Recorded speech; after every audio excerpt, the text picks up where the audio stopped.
Anak-anak, kali ini kita akan membicarakan tentang perdagangan internasional, di mana kita tahu bahwa perdagangan internasional yang dipakai adalah mata uang dolar seperti ini. Ya, kita melihat bahwa perdagangan internasional ini memakai uang dolar. Nah, nanti yang akan kita bicarakan yaitu antara lain, setelah belajar ini tujuannya adalah satu, kita bisa mengetahui tentang pengertian perdagangan internasional. Yang kedua, perbedaan perdagangan dalam negeri dan luar negeri. Yang ketiga adalah faktor-faktor yang mendorong terjadinya perdagangan internasional. Yang keempat adalah manfaat perdagangan internasional. Yang kelima, hambatan perdagangan internasional. Mari kita lihat satu persatu. Perhatikan semuanya. Yang pertama adalah pengertian perdagangan internasional, yaitu kegiatan jual beli barang dan jasa di antara dua negara atau lebih untuk mendapatkan keuntungan. Jadi fokusnya adalah untuk mendapatkan keuntungan. Selanjutnya adalah kita tahu bahwa perdagangan ada dua, yaitu perdagangan dalam negeri dan perdagangan luar negeri.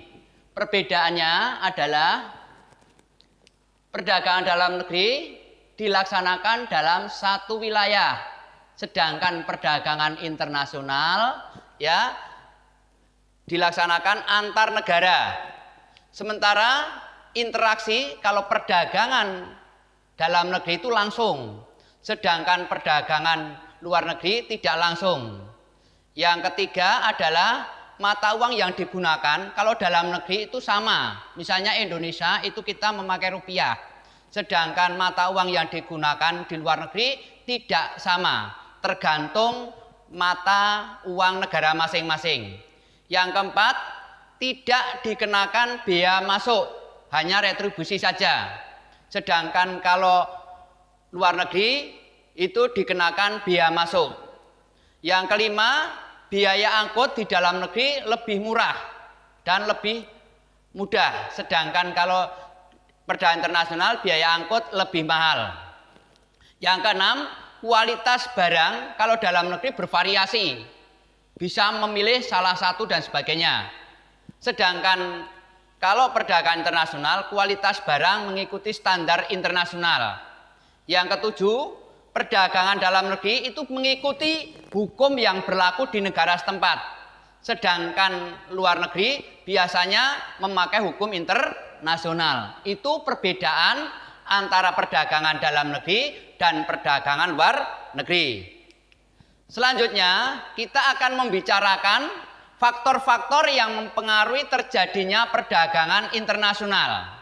Yang pertama adalah perbedaan sumber daya alam, di mana masing-masing negara itu berbeda-beda antara negara yang satu dengan negara yang lain. Contoh misalnya Indonesia memiliki yang namanya kelebihan kopi, sedangkan kalau di luar negeri mungkin tidak ada kopi, tergantung pada iklim masing-masing.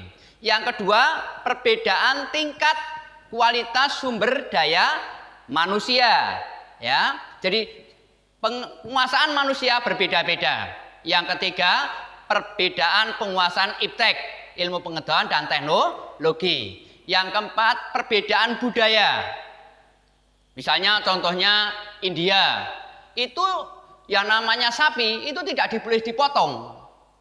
Sedangkan di Indonesia dijadikan peternakan, itu budaya. Yang kelima, perbedaan harga barang, upah, biaya produksi dan selera. Itu faktor-faktor yang mendorong terjadinya perdagangan internasional. Selanjutnya kita akan membicarakan yaitu manfaat perdagangan internasional. Dengan adanya perdagangan internasional, kita punya manfaat. Apa itu? Yang pertama adalah terpenuhinya kebutuhan barang dan jasa. Jadi setiap negara penduduknya punya kebutuhan akan barang, juga butuhkan akan jasa. Yang kedua, terciptanya spesialisasi produk. Jadi contoh misalnya Jepang, kelebihan dalam bidang teknologi. Indonesia, kelebihan dalam bidang pertanian misalkan. Yang ketiga, penduduk akan mendapatkan harga barang dengan mudah dan murah. Seperti itu. Karena adanya perdagangan. Yang kelima, meningkatnya hubungan perdagangan antar negara. Jadi dengan adanya kelebihan satu negara, negara yang lain kita tahu. Contoh misalnya Cina, banyak membanjiri dalam hal teknologi untuk Indonesia. Yang keenam adalah membuka kesempatan kerja. Jadi dengan adanya perdagangan internasional, negara-negara tertentu tenaga kerjanya bisa terserap. Yang ketujuh, meningkatkan perolehan devisa. Jadi kalau barang Indonesia ke luar negeri itu devisa bisa masuk. Yang kedelapan, mendorong kemajuan ilmu pengetahuan teknologi. Dari teknologi dari luar bisa masuk. Contoh misalnya kendaraan bermotor dari Jepang yang dipakai di Indonesia itu bisa digunakan sebagai alih teknologi. Mendorong pertumbuhan ekonomi. Jadi kalau di Indonesia misalnya tanaman kopi misalkan jadi tumbuh. Kenapa? Karena bisa laku di pasar internasional dan harganya bisa naik sesuai dengan standar internasional. Yang ke-10, menyerap tenaga kerja, bisa mengurangi pengangguran. Itu. Selanjutnya, kita akan membicarakan tentunya dalam perdagangan internasional ada hambatan-hambatan. Apa itu? Yang pertama adalah kebijakan tarif. Jadi ketika barang masuk itu dikenakan tarif. Nah, kebijakan masing-masing negara biasanya ada tarif. Kenapa tarif diberlakukan? Supaya produksi dalam negeri tidak